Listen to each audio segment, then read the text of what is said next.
Bonjour, donc nous vous présentons nos deux nouveautés. Il y a cet ouvrage donc, qui est 200 questions pour tout savoir sur les héros de la guerre de Troie et qui se présente sous une forme. Vous avez chaque fois une question et un joli dessin et la réponse à la question.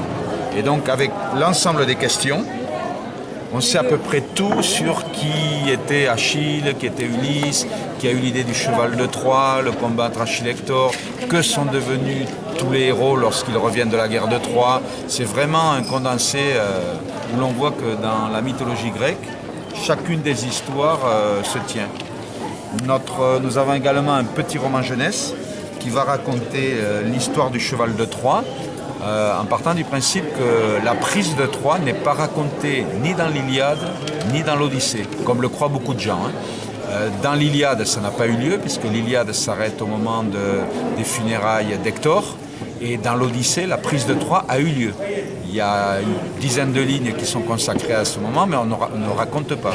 Et donc là, on va raconter ça, et on va raconter tous les retours des héros, puisque tout le monde connaît le retour d'Ulysse, l'Odyssée, mais la plupart des autres héros vont revenir chez eux et ça va être tragique pour tous ceux qui ont participé à la guerre de Troie.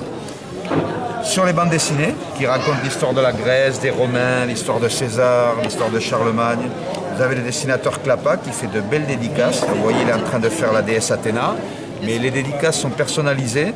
Ça peut être votre portrait, ça peut être César, ça peut être Cléopâtre. Le but étant une vraie dédicace, pour nous, c'est un dessin qui est vraiment unique pour le lecteur. C'est-à-dire c'est le lecteur qui dit ce qu'il souhaite avoir.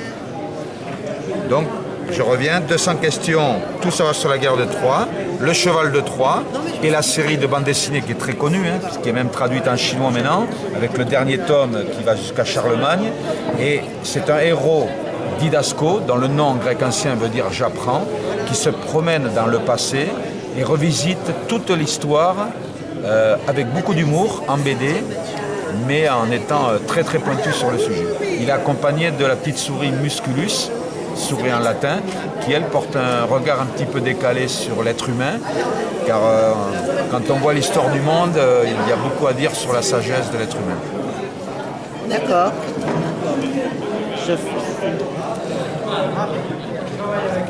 Il y a bien entendu dans les BD sur les Gaulois, on parle de Bibracte, on parle des Éduins, où César a commencé à écrire la guerre des Gaules.